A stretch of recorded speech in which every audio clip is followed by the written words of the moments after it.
Welcome to my channel, INTJ Island. Today I'm going to discuss INTJ Peace.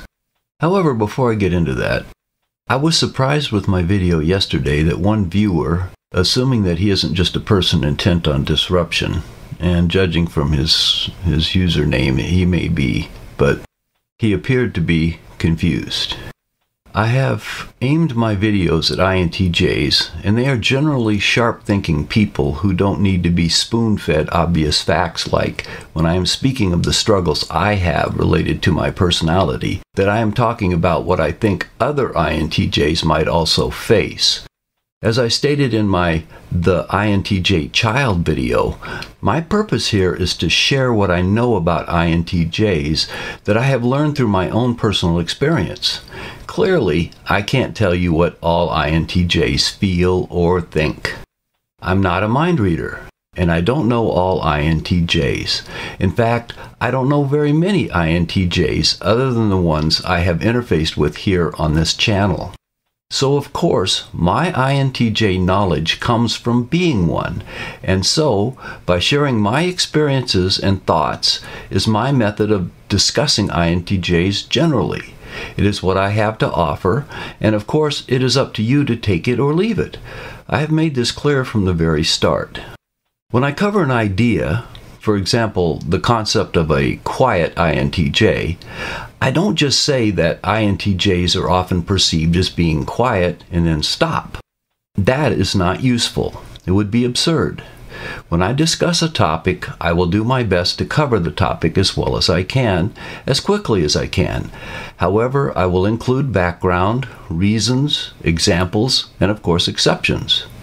The quiet INTJ can be quite talkative as well, and I point this out in the video. I discussed why this is so for me, and I assume for other INTJs. It is how I present things, and my hope is that it will be interesting and helpful to others. No one is strapped down in a chair and forced to listen to my videos. It is up to you whether you wish to listen or to move on. I am gratified that so many have chosen to hang tough with me and to listen. After a lifetime of finding very few people around me who have the ability to concentrate well enough and long enough to stay with me when I am explaining things, it has been a true joy to find so many people who have been not only able but also willing to do so. For the rest, they are welcome to move on. I don't wish to punish anyone or to make him suffer. I hope that will clear up the confusion that was expressed in the aforementioned comment from yesterday. Now, moving on to the topic for today. There was a point I reached maybe 25 years ago where I finally hit upon a worldview that allowed me to feel at peace with the universe. This morning, when I woke up, I was hit with the idea that sharing this might be of some use to others. First, let me define what I mean by peace. What I don't mean is tranquility at all times or quiet, non-eventful existence. I run into some very serious bumps in the road still, and there are some energetic events in life that appear quite often as well. I enjoy quiet solitude, but I also have people in my life who are not quiet nor passive. In fact, I am not always quiet or passive myself. That sort of all-encompassing peace will only be found in the grave, and that is not what I am seeking. By peace, I mean a long-range focus on life, and knowing that the universe will do what the universe will do, and it doesn't need my control over it in order for it to continue on its way. Part of what I mean by peace is the acceptance of the fact that I am not in control, and I never will be. No matter how much I plan or calculate, there will be surprises in life. This was not an easy thing to accept, I admit. But once I did accept it, it brought me peace. I do my best to make things go well. Things may go well, or they may go badly. But if I did my part, it is all that I can do. To stress over that which you have no responsibility for is useless. There are times of high stress where I might be very unhappy at the moment. This can encourage me to take corrective action so that things can return to a better state. But underneath all that is the knowledge that things are going to go as they are going to go, and in the end, I will be at peace. Short-term stress can be a good thing. It can motivate you to create change in the things that you can change. Part of what makes an INTJ able to disregard that which he cannot change is his rational approach to life generally. For example, the only way I could personally bring world peace would be if I had total power over all the forces in the world such that I could crush any and all resistance to my will. Then I could force everyone, in one way or another, to live in peace, even if it is the peace of solitary confinement or the grave. That isn't going to happen, and I don't want that power. My point is that I can't in any way make world peace happen, and neither can anyone else. To stress over something that you can't change is not going to bring you peace any more than it will bring it to the overall world. People have their own agendas and desires, and they often are diametrically opposed to one another. Therefore, they will not live in a state of perpetual peace ever. This is outside of my control, and therefore, I don't worry about it. It is important to understand the difference between that which you can change and that which you can't change. Only spend your energy on the things that, of course, you want to change and which you can change. Let the rest take care of itself. Once you accept these terms of existence on planet Earth, you will find that peace is possible within you. Even in your own life, there are things that are beyond your control. If you are in a relationship with someone else, that person has a set of wants and needs. These things are often independent of your wants and of your control.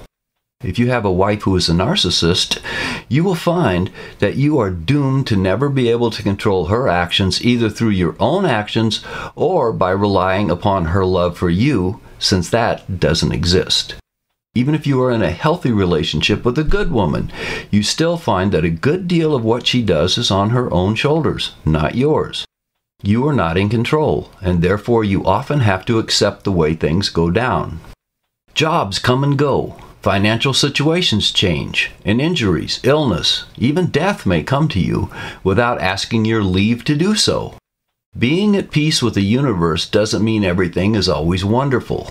It only means that you accept things for what they are and only strive to change that which can be changed. As the Beatles sang in their hit song, "All You Need Is Love," there's nothing you can do that can't be done. That may sound trite, but it is a hard lesson to learn, especially when you are an INTJ who wants to plan out his every move. One of the ways my worldview expresses itself in my life is when my wife stresses over things that are way outside of her control. Things that go on with our son, for example. I view it as his life, and he makes his choices as a man, and I don't have control over that. So if things don't go well with his choices, it is up to him to fix it. I will be happy to lend a hand, give advice, and so on, but if he is going to go his own way, that is his right as a man, and I don't stress over it. My wife, on the other hand, gets very worked up when things go wrong for our son. She doesn't understand how I can be at peace with what is going on simply because I can't change things. Being willing to accept that which you cannot change is, at least for me, the foundation of peace. It doesn't make you a passive bowl of jello. You still stand up and fight for what is possible to change when things are not the way you want them to be. But at the same time, you don't waste your energy on things that are beyond your reach. The moon is a barren place. I don't have the resources to change that. If I were Elon Musk, maybe I could create a lunar colony, but I am not, so I don't waste my energy on stressing over the conditions on the moon. However, I am still fascinated by the idea of populating the moon in the future. In the 1980s, I bought a Commodore 64 computer, and for years it was my only computer. I used it to call up pre-internet dial-up bulletin board systems, where I got into serious debates on topics like religion and politics. But mostly, I used the computer to write programs for fun. On the practical side, when I discovered that my 6-year-old son only knew how to read digital clocks, I wrote a program to help him to learn how to read an analog clock. I still have the hardcover notebook I created for that computer, where I have the full instruction set for the 6502 CPU chip, the assembly language codes, memory map locations, sound chip configuration, and Commodore basic language programming information, and lots more. For a book cover, I used a painting I found in a magazine of the time of a colony on the moon with lush green agriculture growing inside glass tubes along the surface and a solar power collection station using a focusing mirror to heat a solar furnace. There are lots of solar panels spread out as well. So I have dreamed of a lunar colony for many decades, but I know I can't make it happen. It has been of interest to me for a longer time than most of my viewers have been alive, I am sure, but I am at peace knowing that I can't make it happen personally. Much of life is made up of things like this. The world is a big place, at least upon our scale of existence, and we only have a say over a tiny part of that. We might be very interested in things we don't control, but we must accept that we don't control them. For me, what works is knowing what is my area of influence and what is not, and only working to change or sustain that which is within my control. All else is on its own. To try and do what cannot be done, or to control that which cannot be controlled, will only bring frustration. You need not assume anything is impossible, but you can usually test for that confidently. Once you know it is both immutable and outside your reach, accept it and move on. Naturally, life is a dynamic process. Things change. You must be constantly reevaluating your situation. What is impossible today may be possible tomorrow. But what I have found is that you can be at peace today, either way. If you enjoyed the video, please click like, and if you haven't subscribed yet, please do. I'll see you next time.